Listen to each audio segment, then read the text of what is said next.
we are going to discuss about the structure of typical bacterial cell in this video.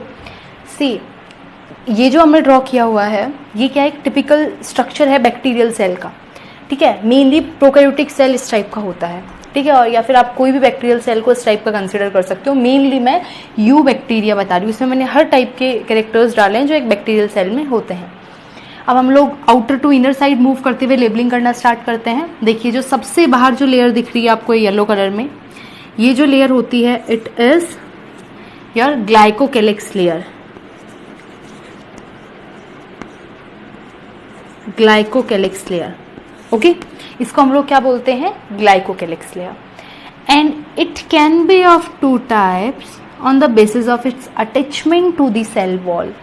It can be your slime layer, it can be said slime layer, okay, और capsule, ठीक है. जब भी हम इसको slime layer बोलेंगे it means ये इसके जस्ट अंदर है सेल वॉल. तो जब भी हम इसको स्लाइम लेयर बोलेंगे इट मीन्स ये सेल वॉल से लूजली अटैच है, ओके.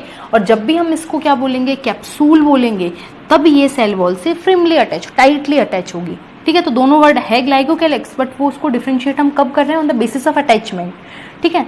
तो ग्लाइकोकेलिक्स को दो पार्ट में हम लोग डिवाइड, मतलब दो टाइप की हो सकती है. कैप्सूल भी हम इसको बोल सकते हैं और स्लाइम लेयर भी बोल सकते हैं. क्यों, मैंने वो आपको बता दिया, ठीक है. इसके बाद जो होती है ये मेनली स्लाइम लेयर होती है, ध्यान रखिए. Slime layer it provide attachment provide करती है बैक्टीरिया को, अगर किससे अटैच होना है for that purpose. Next to it is cell wall, ठीक है. इसके जस्ट अंदर क्या होती है, cell wall, that you very well know, which is made up of peptidoglycan.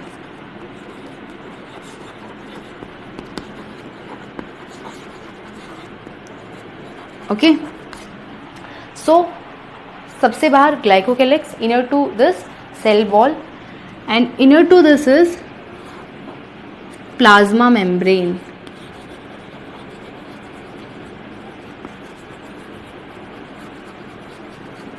Plasma membrane and the plasma membrane structure is as like as ours. हमारी जैसा हमारी सेल का स्ट्रक्चर होता है सेम प्लाज्मा मेम्ब्रेन का स्ट्रक्चर होता है, same वैसी प्लाज्मा मेम्ब्रेन ही होती है, ओके. तो तीन टाइप की लेयरिंग हम लोगों ने पढ़ ली है बैक्टीरियल सेल के बाहर. अब इन लेयर्स के साथ साथ कुछ फ्लैजुलर आपको स्ट्रक्चर्स दिख रहे होंगे, ठीक है. कुछ सीलियरी स्ट्रक्चर्स दिख रहे होंगे, थ्रेड लाइक स्ट्रक्चर्स दिख रहे होंगे. तीन टाइप के स्ट्रक्चर्स देखने को मिलते हैं मेनली. सबसे पहला होता है flagella,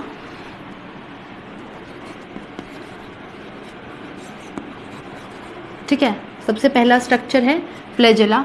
it is mainly for locomotion, ठीक है. मोटिलिटी प्रोवाइड करता है कोई भी बैक्टीरिया को. थ्रेड लाइक स्ट्रक्चर होता है. Other than this we have pili. इसके अलावा हमारे पास क्या है, पिलाय और पिलस भी बोल सकते हैं सिंगुलर हम इसको. पिलाय जो होता है वो एक ट्यूबुलर स्ट्रक्चर होता है hair like structure, thread like structure, ये बट थोड़ा सा ट्यूबुलर होता है, ठीक है. बीच से हॉलो होता है. जबकि फ्लैजेला सॉलिड स्ट्रक्चर होता है और ये थोड़ा सा स्मॉल होता है फ्लैजेला से, ठीक है. Smaller than flagella, smaller than flagella. Flagella से छोटा होता है, ट्यूबुलर होता है. इट हेल्प इन सेक्सुअल, मतलब रिप्रोडक्शन के अंदर हेल्प करता है. मेनली जो सेक्सुअल टाइप ऑफ रिप्रोडक्शन होता है लाइक कॉन्जुगेशन, ठीक है. Will discuss further in this chapter about this. Next इसके अलावा एक और थ्रेड लाइक स्ट्रक्चर मिलता है जो पूरी सरफेस पे, बैक्टीरिया की पूरी सरफेस पे इवनली डिस्ट्रीब्यूटेड होता है. और ये थोड़े से क्या होते हैं, छोटे होते हैं बट नंबर में बहुत ज़्यादा होते हैं. So they are fimbriae.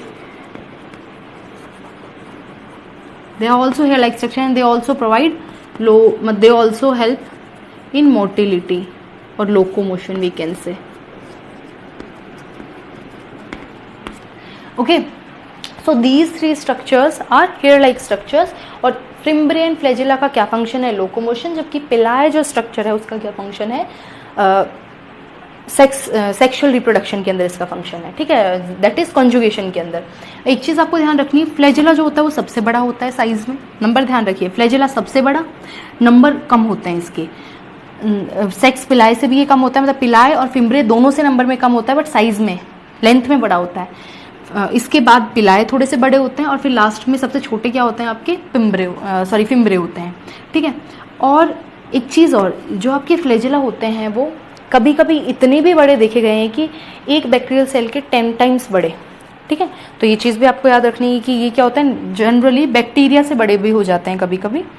इसके बाद जो inner to this the layer is known as plasma membrane की हम लोगों ने बात कर ली।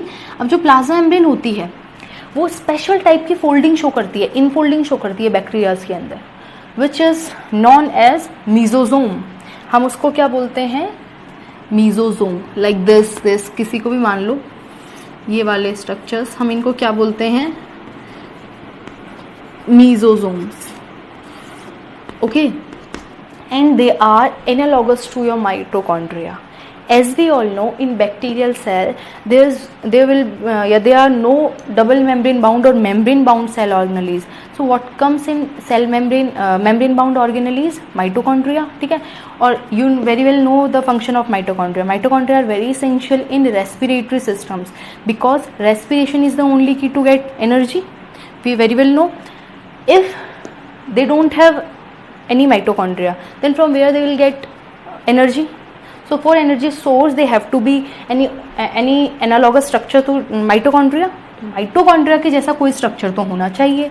सो माइटोकॉन्ड्रिया के प्लेस में वी हैव मीजोजोम्स। बैक्टीरिया के पास एक स्पेशलाइज स्ट्रक्चर होता है जिसको हम बोलते हैं mesosome, which is filled with respiratory enzymes and this particular structures help in your respiratory systems and other systems too, है ना। रेप्लिकेशन में भी हेल्प करता है, वो बताऊंगी मैं कैसे। अभी आपको सिर्फ इतना ध्यान देना है कि मीजोजोम माइटोकॉन्ड्रिया के एनालॉगस स्ट्रक्चर होता है और इनफोल्डिंग ऑफ प्लाज्मा मेम्ब्रेन है, प्लाज्मा मेम्ब्रेन ही इनफोल्ड हो जाती है, ठीक है।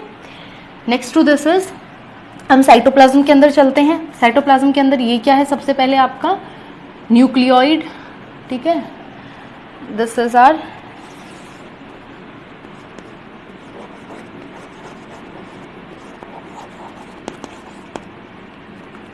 न्यूक्लियोइड, ठीक है।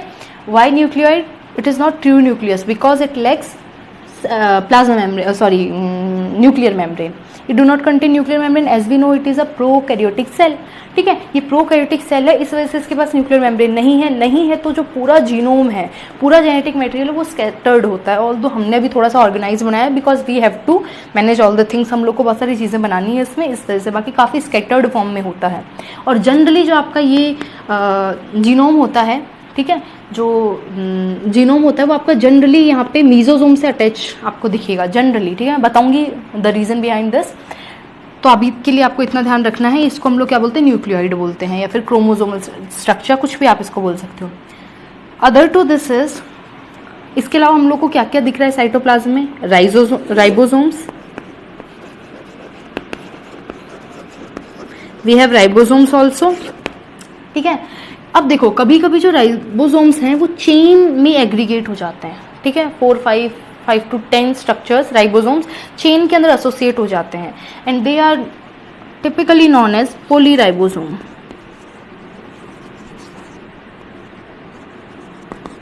ठीक है, पॉलीराइबोसोम। सिग्निफिकेंस वो ये आगे आरएनए के ऊपर अटैच होते हैं, ठीक है, डिफरेंट टाइप से एमआरएनए पे, एंड देन फर्दर एप्लीकेशन करते हैं। दैट यू, मतलब आपको इतना पढ़ने की जरूरत नहीं है, सिर्फ आप अभी इतना ध्यान रखिए। इसके बाद और आपको जो स्ट्रक्चर देखने को मिलेगा इसके अंदर वो है glycogen bodies, here glycogen bodies, ठीक है।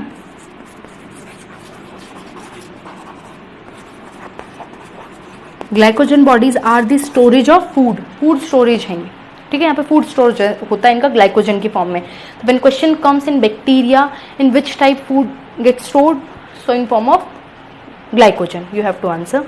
इसके बाद एक सर्कुलर स्ट्रक्चर और देखने को मिलता है जिसको हम बोलते हैं प्लाज्मिड।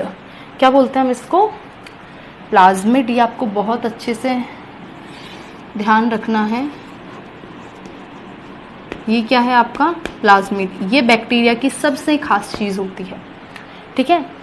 बैक्टीरिया के पास एक मेन क्रोमोसोम तो होता ही है, इसके अलावा ये एक्स्ट्रा क्रोमोसोमल स्ट्रक्चर होता है, ठीक है, एक्स्ट्रा जेनेटिक मटेरियल होता है, ठीक है। और ये अपने आप रेप्लिकेट करता है। इसके अलग होता है ये। अब ऐसा नहीं है कि जिस बैक्टीरिया के पास प्लाज्मिड नहीं है वो तो मर ही जाएगा, no, it is not important in survival purpose, ये सर्वाइवल के लिए इंपॉर्टेंट नहीं है, बट इसके अंदर जो जीन्स हैं वो एडिशनल फीचर्स या फिर एडिशनल कैरेक्टरिस्टिक्स प्रोवाइड कराते हैं एक बैक्टीरिया को, ठीक है। तो और ये जो प्लाज्मिड होता है अलग अलग टाइप का होता है, will discuss further, like R plasmid, col plasmid, ठीक है, टीआई प्लाज्मिड, ये सब हम लोग डिस्कस करेंगे। तो ऐसा नहीं है कि इसके बिना सर्वाइव नहीं कर सकता, बट ये एडिटिव फीचर्स प्रोवाइड करता है जिसकी वजह से ये और अच्छा परफॉर्म कर पाता है, इसके अंदर एक दो अच्छे कैरेक्टर आते हैं, ठीक है। तो ये क्या हो गया आपका जनरल स्ट्रक्चर हो गया है किसका, बैक्टीरियल सेल का, और we can say you bacterial cell का। तो आपको ये एक बार आप इसको अच्छे से पढ़ेंगे, ठीक है। इसके बाद हम लोग सिंगली इन सब के जो फीचर्स हैं, ठीक है, सेल के जितने भी कंपोनेंट्स हैं इनको हम लोग सिंगली डिस्कस करेंगे एक एक, ठीक है। हम लोग डिटेल के अंदर इसको डिस्कस करेंगे। ऑल्दो ये सारी चीज़ें ध्यान रखिए एनसीईआरटी लेवल से बहुत ऊपर है, बट आपको पढ़ना है। वाई, सबसे पहली बात बहुत इंटरेस्टिंग है, ऐसा कुछ बोरिंग वाली चीज़ इसमें नहीं है, ठीक है। दूसरी बात एग्जाम पॉइंट ऑफ व्यू से बहुत इंपॉर्टेंट है, आपकी जो माइक्रोबायो होती है, ये जो हम पढ़ रहे हैं, हम ध्यान रखिए माइक्रोबायो का पार्ट है, ठीक है, माइक्रोबायोलॉजी का पार्ट है, जिसके अंदर हम लोग मेनली बैक्टीरियाज के बारे में पढ़ते हैं, ठीक है। ये थोड़ा लंबा चलेगा ये, but you have to be, ठीक है। आपको अच्छे मार्क्स चाहिए, अच्छी नॉलेज चाहिए, तो आपको ये तो पढ़ना ही पड़ेगा, बिकॉज क्वेश्चन यहाँ से आते हैं। एनसीईआरटी की एक लाइन के अंदर खूब सारा नॉलेज होता है जो आप नहीं उसको अलग अलग सेपरेट कर पाओगे, ठीक है। तो फॉर दैट पर्पस हम लोग थोड़ा सा डिटेल के अंदर पढ़ेंगे, ओके।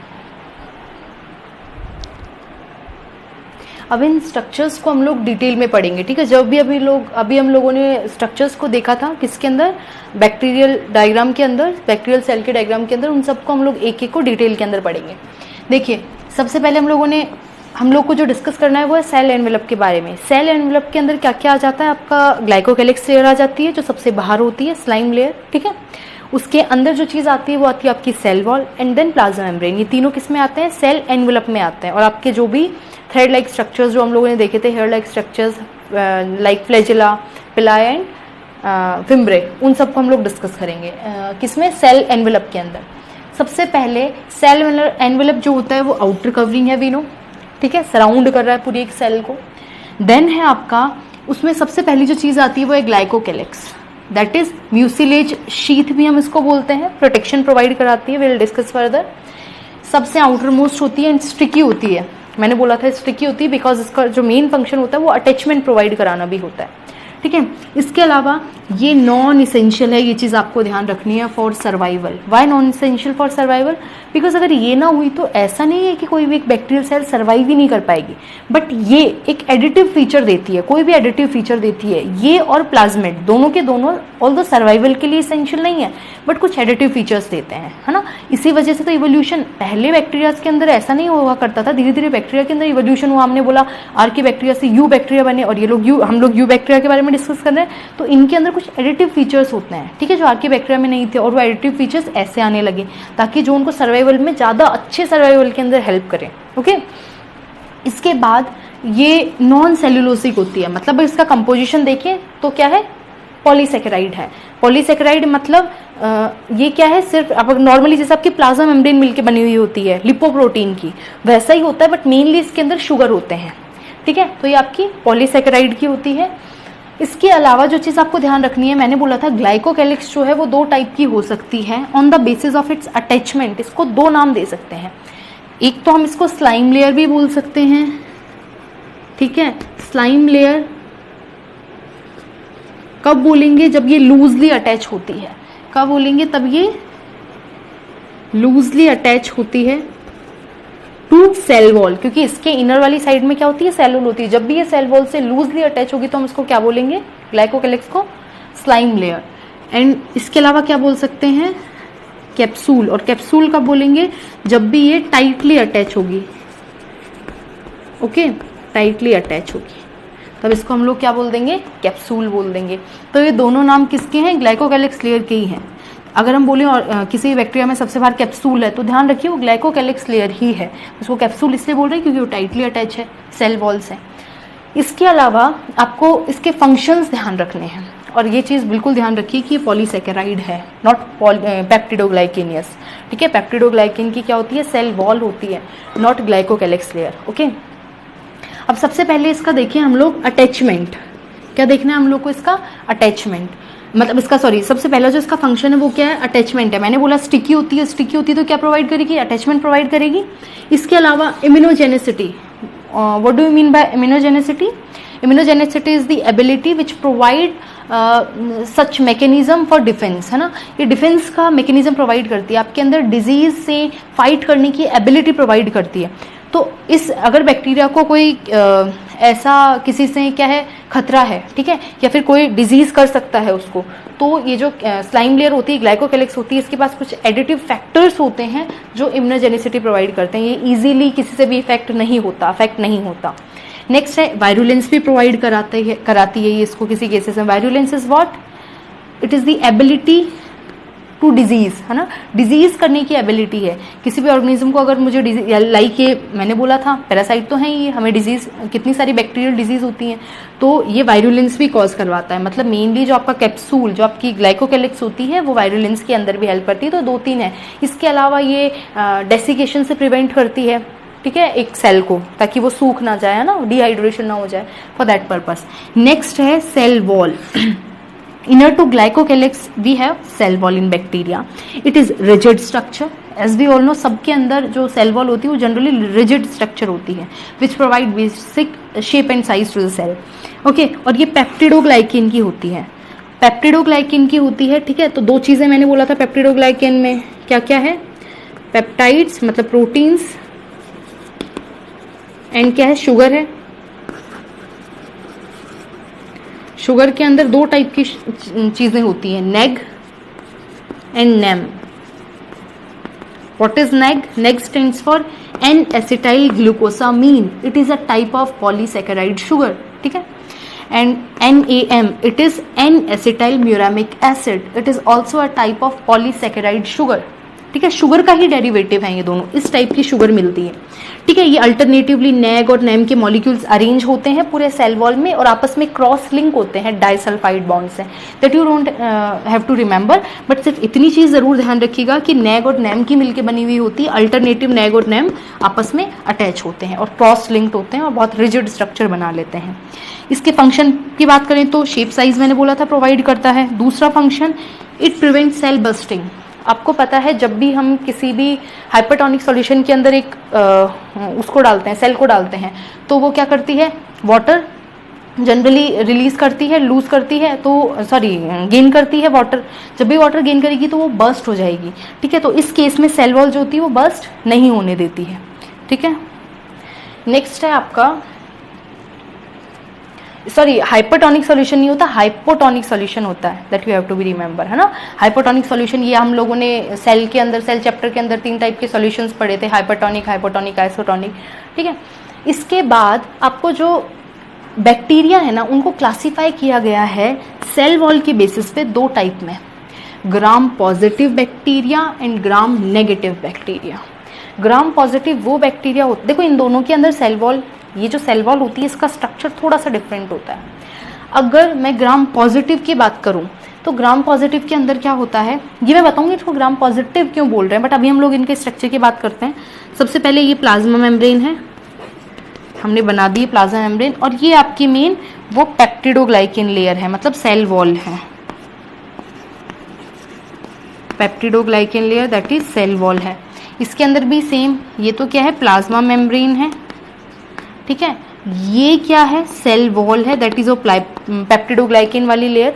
और इसके outer this additive layer is also present which is known as outer membrane. ये एक स्पेशल मेम्ब्रेन है जिसको हम लोग बोलते हैं आउटर मेम्ब्रेन, ठीक है। ये ग्राम पॉजिटिव में प्रेजेंट नहीं होती। एक डिफरेंस, ग्राम पॉजिटिव के अंदर आपकी आउटर मेम्ब्रेन प्रेजेंट नहीं होती, जबकि ग्राम नेगेटिव में प्रेजेंट होती है। और आउटर मेम्ब्रेन सेम इनर जो आपकी मेम्ब्रेन होती है उसकी जैसी ही होती है स्ट्रक्चर में, बट ये आउटर प्रेजेंट होती है, ठीक है। और एक टाइप का स्ट्रक्चर इसके ऊपर प्रेजेंट होता है जो आप अगर याद रख सके तो रख सकते हैं, LPS लिपोपॉलीसैकेराइड, ठीक है। LPS मॉलिक्यूल प्रेजेंट होते हैं जो यहाँ पे नहीं है, बिकॉज यहाँ पे तो मेम्ब्रेन ही नहीं है आउटर मेम्ब्रेन, तो LPS कहाँ से होंगे, नहीं होंगे। अगर आपको डिफरेंस आता है तो मैं बात कर रही हूँ। नेक्स्ट है, इसके अंदर जो ये पेप्टिडोग्लाइकेन की लेयर होती है ग्राम पॉजिटिव के अंदर, वो बहुत थिक है, देखिए कितनी थिक है, जबकि यहाँ पे बहुत थिन है, काफ़ी छोटी है, ठीक है। तो ये भी एक डिफरेंस हो गया। अब हम देखेंगे क्यों हम इनको gram positive and gram negative बोलते हैं, ठीक है। ग्राम वर्ड क्यों यूज करते हैं इसके लिए, सबसे पहले आपने बेसिक स्ट्रक्चर तो देख ही लिया है कि क्या बेसिक स्ट्रक्चर। अच्छा, एक और चीज आपको देखने को दिख रही, ग्राम पॉजिटिव के अंदर दिख रही है, ये होता है टिकोइक एसिड, टिकोइक एसिड, जो कि ग्राम नेगेटिव के अंदर नहीं मिलता। तो आपको तीन के बेसिस से बता सकते हो आप difference, teichoic acid, LPS and thickness and thinness of your peptidoglycan layer, ठीक है। तो आप ये बता सकते हो। इसके बाद हम लोग डिस्कस करते हैं सबसे पहले क्यों gram positive and gram negative bacteria बोलते हैं इनको, एंड ग्राम स्टेनिंग क्या होती है, ठीक है। हम लोग ये डिस्कस करेंगे अब। Now will discuss gram staining, ठीक है। ग्राम स्टेनिंग जो हेंस क्रिश्चियन ग्राम ने दी थी, सबसे पहले साइंटिस्ट थे जिन्होंने ग्राम स्टेनिंग टेक्निक दी थी, ठीक है। और इसके बेसिस पे हम लोग ये 2 टाइप के बैक्टीरिया को डिफरेंशिएट करते हैं। सबसे पहले ग्राम स्टेनिंग होती क्या है, ब्रीफली एक बार फटाफट से डिस्कस करेंगे। सबसे पहले इन्होंने क्या बोला था, हम लोग एक स्टेनिंग प्रोसेस क्या होता है। सबसे पहले देखो, स्टेनिंग प्रोसेस वो प्रोसेस होता है, देखिए जनरली हम कोई भी बैक्टीरिया को लाते हैं या फिर कोई भी ऑर्गेनिज्म को लाते हैं, जब माइक्रोस्कोप के अंडर उसको ऑब्जर्व करते हैं तो वो नहीं दिखता है हमें। क्यों नहीं दिखता है, बिकॉज वो अगर वो डेड स्ट्रक्चर होता है या फिर अगर उसको प्रिजर्व करके रख रखा है तो उसकी वजह से उसके अंदर जो भी पिगमेंट्स होते हैं वो डिहाइड्रेट हो जाते हैं, ठीक है। पिगमेंट्स हट जाते हैं जिसकी वजह से हमें विजिबल नहीं है। कोई व्हाइट चीज़ हमें थोड़ा जनरली विजिबल होती है जब तक उसके ऊपर कोई पिगमेंट ना हो। तो फॉर दैट पर्पस हम क्या करते हैं, स्टेनिंग करते हैं, उसको स्टेन करते हैं, कलरिंग प्रोवाइड करते हैं, जिसकी वजह से वो हमें दिख जाए, उसके अलग अलग स्ट्रक्चर्स हमें दिख जाए। तो हेंस क्रिश्चियन ग्राम ने क्या की थी, ग्राम स्टेनिंग दी थी। और इन्होंने क्या किया, सबसे पहले बैक्टीरिया लिया, बैक्टीरिया लेंगे आप कौन से, heat fixed bacteria. Heat fixed bacteria मतलब ऐसे बैक्टीरिया जिनको हम लोग नॉर्मली एक ग्लास की स्लाइड होती है इसके ऊपर रखते हैं, ठीक है। लैब में जब भी आप लोग वर्क करोगे देन यू विल सी, तो हम उनको हीट फिक्स कर लेते हैं, एक बार हीट कर देते हैं नीचे से स्लाइड को ताकि उसके ऊपर फिक्स हो जाए, वो ही लेना, ठीक है। तो हीट फिक्स कर लिया बैक्टीरिया को, then we apply crystal violet. Crystal violet is type of violet colour की एक डाई होती है, ठीक है। इसको हम लोग अप्लाई करते हैं किसके ऊपर, बैक्टीरिया के ऊपर। देन फिर हम क्या करते हैं और उसको 30 to 1 minute, 30 second to 1 minute तक उसको वेट करते हैं, उसको रखे रखते हैं उसको, ताकि वो स्टेन को ले ले, एब्जॉर्ब कर ले। देन हम क्या करते हैं, उसको वॉश कर देते हैं। वॉश करने के बाद हम उसके ऊपर आयोडीन स्टेन डालते हैं या आयोडीन डाई डालते हैं, ठीक है। ग्राम आयोडीन भी बोलते हैं इसको, ग्राम आयोडीन डाई डालते हैं। देन उसके बाद फिर से उसको 30 सेकेंड के लिए या फिर 1 मिनट के लिए छोड़ देते हैं ताकि वो एब्जॉर्ब कर ले डाई को। फिर से हम उसको वॉश करते हैं, बट इस बार उसको सिंपल वाटर से वॉश नहीं करेंगे, पहले हम लोगों ने वाटर से वॉशिंग की थी, अब हम लोग उसको वॉश करेंगे अल्कोहल से, with alcohol, that is acetone या फिर किसी से भी, ठीक है। मेनली 90% अल्कोहल होना चाहिए उसके अंदर, जिस भी सब्सटेंस से आप उसको क्या कर रहे हो, वॉश कर रहे हो। एंड वॉशिंग के बाद हम लोग देखेंगे, हमको 2 टाइप के बैक्टीरिया दिखेंगे। एक तो ऐसे बैक्टीरियल कॉलोनी दिखेगी आपको, ये बैक्टीरियाज हैं, ये प्लेट है, ठीक है। इस प्लेट के अंदर एक तो ऐसे बैक्टीरिया दिखेंगे जो पर्पल कलर के होंगे, वॉयलेट कलर के होंगे, ठीक है। वॉयलेट कलर के कब होंगे बैक्टीरिया, जब इन्होंने ये वाला स्टेन ले लिया होगा, है ना। देखो हम लोगों ने क्यों किया, सबसे पहले हमने क्रिस्टल वॉयलेट दिया, फिर हमने वॉश कर दिया, फिर हम लोगों ने आयोडीन दिया और फिर हम लोगों ने अल्कोहल से वॉश कर दिया। मतलब जिस भी बैक्टीरिया ने ये स्टेन लिए होंगे ना अपने अंदर, उनने अल्कोहल डालने से वो वॉश हो गया होगा ये सारा। बट इन बैक्टीरियाज के अंदर अभी भी पर्पल कलर है, मतलब स्टेन अभी भी प्रेजेंट है। स्टेन प्रेजेंट है, क्यों प्रेजेंट है, क्योंकि इनकी वॉल देखी गई थी बहुत थिक थी। ये वो वाले बैक्टीरिया हैं, कौन से, ग्राम पॉजिटिव, जो इस स्टेनिंग में पॉजिटिव रेस्पॉन्स दे रहे हैं। मतलब ये स्टेनिंग हमने की थी ताकि पर्पल कलर आ जाए, ठीक है। और पर्पल कलर आ गया लास्ट में। और पर्पल कलर क्यों आया, क्यों अल्कोहल से वॉश करने के बाद भी ये डी स्टेन नहीं हुआ, डाई नहीं निकली वापस, क्योंकि इसके पास ये जो पेप्टिडोग्लाइकेन की लेयर होती है वो बहुत थिक होती है। थिक होने की वजह से बहुत अंदर तक डाई चली जाती है, और डाई बहुत अंदर तक चली जाती है तो अल्कोहल से वॉश करने पे वो इजीली ऐसे बाहर नहीं आ पाती है, ठीक है। नेक्स्ट है आपके, अब ऐसे कुछ बैक्टीरिया रहे जो अभी भी कलरलेस थे। कलरलेस क्यों थे, क्योंकि उन्होंने अल्कोहल से वॉश करने के बाद उनका कलर चला गया। अब हमने उनको फिर फर्दर स्टेन किया सैफ्रनिन से। Safranin is also a type of staining material, ठीक है। स्टेनिंग डाई है जो पिंक कलर की होती है। ठीक है। ये जनरली हम लोग हमारी लैब्स में यूज़ करते हैं। 9th-10th के अंदर हम लोगों ने जो जनरल स्टेनिंग के लिए जो मटेरियल लिया होगा वो सैफ्रनिन ही लिया होगा, ठीक है, एनिमल्स के लिए। अब सैफ्रनिन की वजह से स्टेन करने से नेक्स्ट जो प्लेट में हमें अब जो ये बैक्टीरिया दिखे, ये पिंक कलर के दिखे। किस कलर के दिखे? पिंक कलर के दिखे। तो हमें पता चला कि इन बैक्टीरियाज ने वो स्टेनिंग नहीं ली थी पहले वाली, अब वाली स्टेनिंग ली। अब इसको वॉश करने के बाद ये चीज़ भी हट जाती है। अब ऐसा क्यों? क्योंकि देखा गया इनकी जो सेल वॉल है उसके अंदर ये बहुत थिन होती है, जो पेप्टिडोग्लाइकेन की लेयर होती है, और बाहर आउटर मेम्ब्रेन भी प्रेजेंट होती है, जो कि इजीली किसी भी स्टेन को बहुत ज़्यादा अंदर तक नहीं जाने देती, ताकि वो एब्जॉर्ब हो जाए। तो बहुत ज़्यादा अंदर नहीं जाने दे रही तो एब्जॉर्ब भी नहीं होता, तो ईजिली आप वॉश करते हो तो वो स्टेन हट जाता है, अगर बार बार ये स्टेन है तो आपको समझ में आ गया। ग्राम स्टेनिंग के बेसिस पे हमने 2 टाइप के बैक्टीरियाज को हम लोगों ने क्लासीफाई किया। जो ग्राम स्टेनिंग ले लेते हैं, क्यों ले लेते हैं? क्योंकि थिक लेयर है, उनको हमने बोला ग्राम पॉजिटिव। और जो ग्राम स्टेनिंग नहीं लेते, क्यों नहीं लेते? बिकॉज दे हैव, ये जो सेल वॉल होती है इनकी वो बहुत थिन होती है, और इनके पास में एक और एडिशनल मेम्ब्रेन होती है, दैट इज आउटर मेम्ब्रेन, जिसकी वजह से ये स्टेन बहुत डीप तक नहीं ले पाते, ठीक है। तो ये हम लोगों ने क्या 2 टाइप्स के बैक्टीरिया को डिस्कस किया, ठीक है। अब हम लोग आगे नेक्स्ट अदर पार्ट्स डिस्कस करेंगे इसके अंदर, लाइक फ्लैजेला हो गए, ठीक है, पिलाई हो गए and all. Next we will discuss about surface structures. Surface structures के अंदर सबसे जो पहला था वो था फ्लैजेला, ठीक है। फ्लैजेला हम लोगों ने पढ़ा है। इसके 3 पार्ट्स होते हैं, देखिए, बेसल बॉडी जो सबसे बेस में होता है, देन होता है हुक, और देन होता है फिलामेंट।